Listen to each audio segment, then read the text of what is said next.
Hey everyone, this is Dylan, and today I'm going to be doing a movie review for you guys. So lately I've been doing a combined movie review, but I just finished watching this movie and I wanted to make its own video. So without further ado, this is Rob Zombie's 31. And so the most notable people in this movie that star in this movie are Sherry Moon Zombie, Megan Foster, Malcolm McDowell, and Richard Brake. So this movie follows a group of carnies who are taken by these aristocratic people and are forced to compete in this game that they call 31. It's kind of unclear why it's called 31. But basically what happens is they're put into this building and they're given 12 hours to survive. And these aristocratic people apparently I think they do this yearly.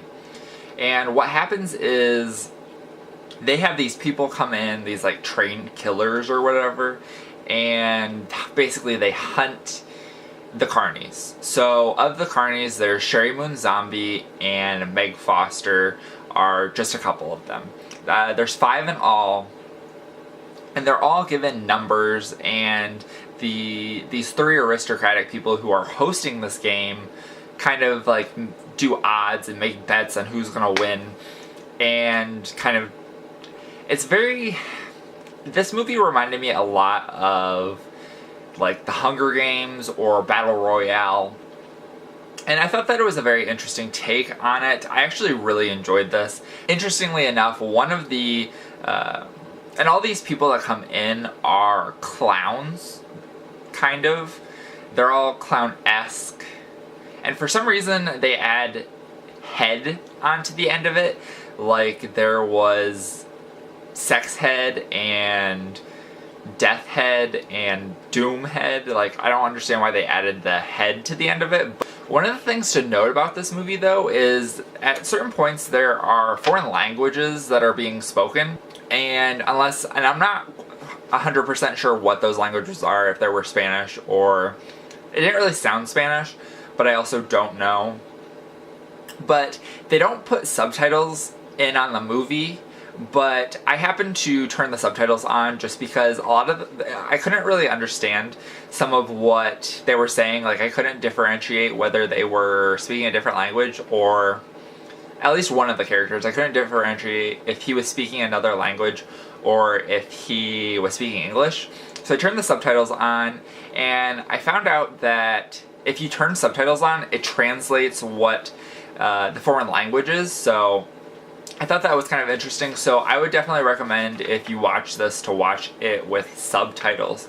One of the things I did not like about it, and I don't know, I feel like this might be a little mean, but I don't think that Sherry Moon Zombie is that good of an actress. I don't know, she kind of had a flat affect. Like, I didn't think that she was having appropriate reactions for like what she was going through.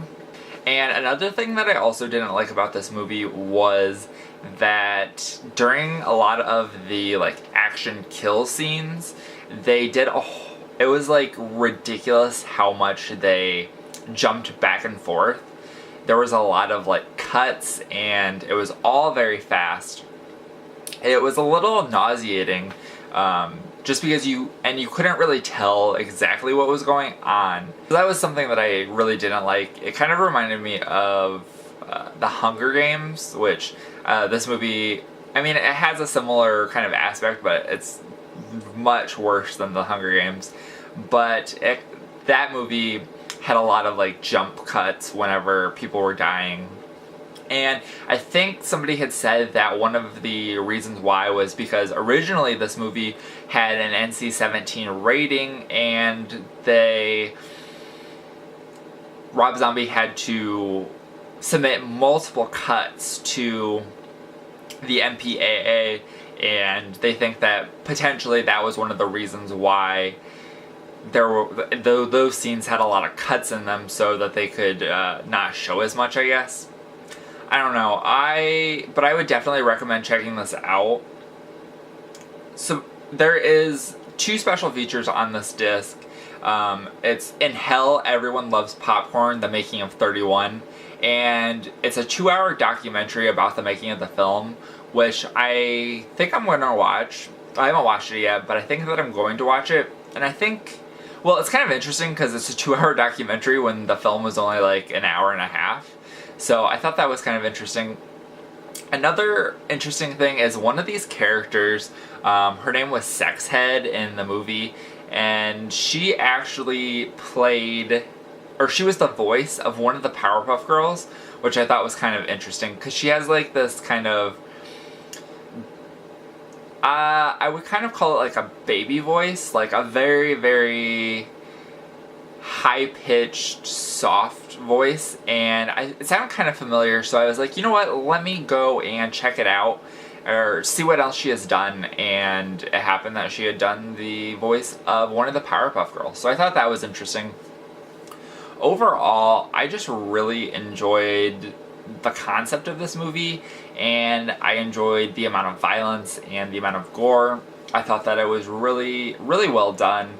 Aside from the couple things that I didn't particularly like about it, I thought that it was a pretty solid movie altogether. Definitely one of the better films that I've seen this year, even though it came out in 2016. But I don't know. So that is it for this video. Let me know what you think about what I think about this movie, what you think about this movie, if you like it, if you don't like it, or if you are potentially going to watch it because of my review. If you are not subscribed and you'd like to be, please hit that subscribe button down below for more movie-related content. If you like this video, please give it a like, and thank you guys for watching. Have a great day.